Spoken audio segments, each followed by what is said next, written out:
Hello, my name is Austin, and today I wanted to do a little bit of a different kind of video. I was watching Russell Brand interview Ben Shapiro, and in the interview, Ben Shapiro really advocates for a libertarianism viewpoint, where he expresses that he's okay with some discrimination in society even, but basically that he is not okay with a higher authority enforcing, what the good or what the right thing to do is. He rather leave that to the individual people of who they want to associate with and how they want to conduct their businesses. And I just thought that was really fascinating because I think people with disabilities don't really have that luxury of taking a libertarianistic viewpoint in that way, because so much of the social structures that are in place in society that are beneficial toward people with disabilities stems from the higher authority, and the individuals and corporations themselves on their own volition probably would not be as inclusive of people with disabilities. It really comes down to the higher authority like the federal government, and comes down to legislation. So I thought I would play this short clip of Ben Shapiro, and then I would kind of give you some different examples of how disability advocacy really relied on big government and regulation. Right now, I'm very libertarian when it comes to this stuff. I feel that freedom includes freedom of association, and freedom of association means that people I don't like can not associate with me. That is their choice. I'm fully libertarian on this, to the point where if somebody wants to not have Jews in their business, I think they're a bad person. But I think that they should be free to do that because, frankly, I don't want any overarching authority telling people who they must and can associate with. That seems to me more dangerous. Ben Shapiro is Jewish, and in the segment he is advocating a libertarian viewpoint that it's okay for people to discriminate against people who are Jewish, or discriminate against people, really against anything, because he does not want that higher authority telling people what to do. But it's fascinating when you start to think about that applied in a broader framework. Because, for example, the first thing that comes to mind is probably the civil rights movement, and the idea that if we didn't have this overacting authority, the federal government coming in to pass the Civil Rights Act and forced integration, we would probably still have segregation and discrimination today in certain states. So I think that's important to keep in mind, along with the other aspects of the Civil Rights Act, providing removing of poll taxes and making it easier for people to vote. And along with that, trying to create a more egalitarian workplace where people aren't judged based on their gender or race or things like that. So I think that all is coming from this overacting authority. And I feel like as someone with a disability, I am consistently rooting for that overacting authority to come in and do something positive. I don't really have faith in the individuals or corporations themselves to do that. I was recently working on a paper with Dr. Hessu on the Marrakesh Treaty, and the Marrakesh Treaty is a treaty for accessible books. It was basically the delegates that represent the intellectual rights of the publishers. That big kind of organization came together. They met in Marrakesh, and they had the ratification of this treaty that eased copyright laws, because before the Marrakesh Treaty, really, there was a global book famine. People with disabilities were not able to get books in developing countries. This is because the copyright law prevented reproduction of those books.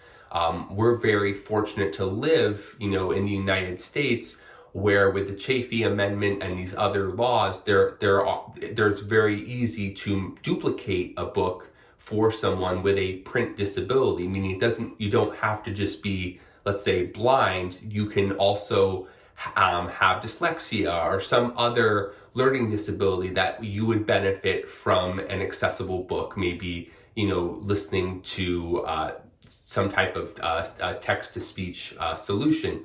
In a lot of other countries, their copyright law either has no exceptions or the only exception is being blind. And sometimes they even state that Braille is the only format that the book could be provided in. But then not everyone who is blind uses Braille. So basically, there were a lot of issues there. And the way it worked was that the publishers came together and were getting so much heat from the disability community and calling this a global book famine that they decided to try and get the countries to ease their copyright protections to make it more like the US so that books could be made available. What's important to note about this, though, is that the big publishing corporations did not suddenly make their books accessible. The treaty allows them to continue to publish inaccessible books and to not provide a marketplace for people with disabilities. It just simply permits nonprofit organizations, government institutions, education, libraries to reproduce books in an accessible format. But it does not require them to actually do that. The European Accessibility Act should go into effect around 2025, and that will require any big publishing company in Europe to provide their books in an accessible format, and it should create a digital marketplace for books for people with disabilities, at least in Europe, and hopefully eventually around the world. But that is, again, the higher big institution coming in and doing something for the greater good. And I think that that's sort of the aspect that interested me about Ben Shapiro's talk there, was just that there is this libertarian viewpoint that he's expressing, but in practicality, as someone with a disability and representing the disability community, there really is, a need for that higher institution to come in to establish a requirement of creating accessible books or other structures. I'm going to play a clip now from Dave Rubin, very short, just talking about his views of, he's a libertarian, very conservative, expressing his views basically on construction. This has been I think shown on other networks as well. Generally, what problem would everything you're building here right now, right? Do you want the government to tell you how to do all these things and all the regulations that you got to have your electric thing this far from this and like all the regulations like that for construction are important, though. You do have to make sure that people don't do stupid shit. But make sure generally, you don't have a power line that's near a water line. There's a lot of. But I would put most of that on the builders, though. They want to build things that are good. Now, I get it. That's not true. When Dave Rubin advocates for no regulation and trusting the building inspectors, as someone with a disability, I'm reminded of the independent living movement and Ed Roberts advocating for accessible buildings and having people being able to enter different structures. When he was working in Berkeley's government, the actual city government was not accessible, and they had to retrofit it and make it accessible for him, so he was able to enter the building.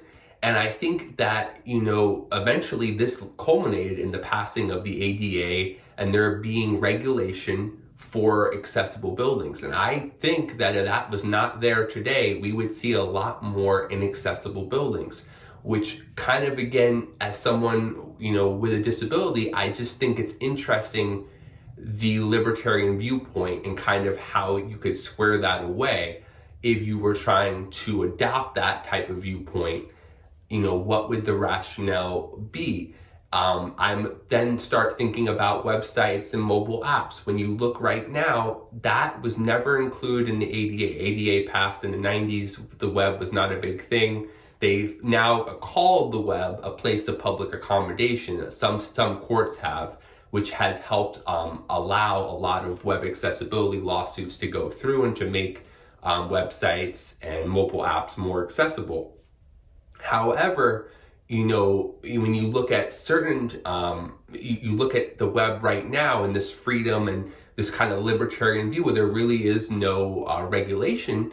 So this Web AIM Million study looked at the top, million websites that on the internet, and they examined their home pages for for accessibility, and they found that 96% have at least one accessibility error. So right now there's no requirement that these websites be accessible, and the vast majority are not accessible.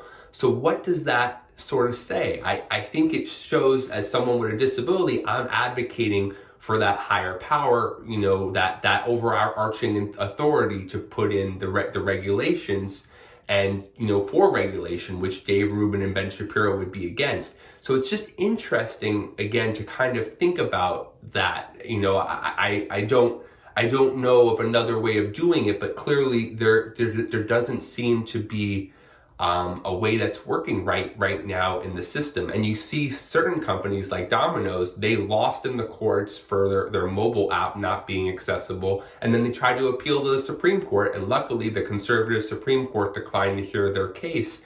But I think that without regulation, without that type of pressure, it's very hard to have everything just be accessible and to have access for everybody to be created.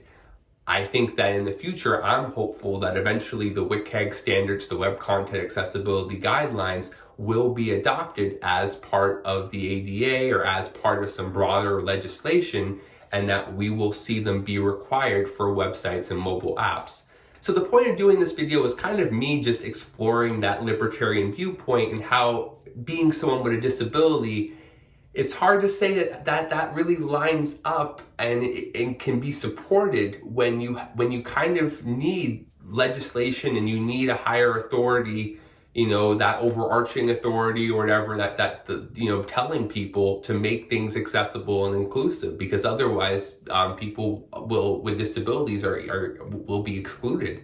And I just find it kind of hard to adopt that conservatism. And I felt like just kind of sharing my viewpoints on it. I'm very curious to hear, your comments and thoughts, and you have a different philosophy or viewpoint than me.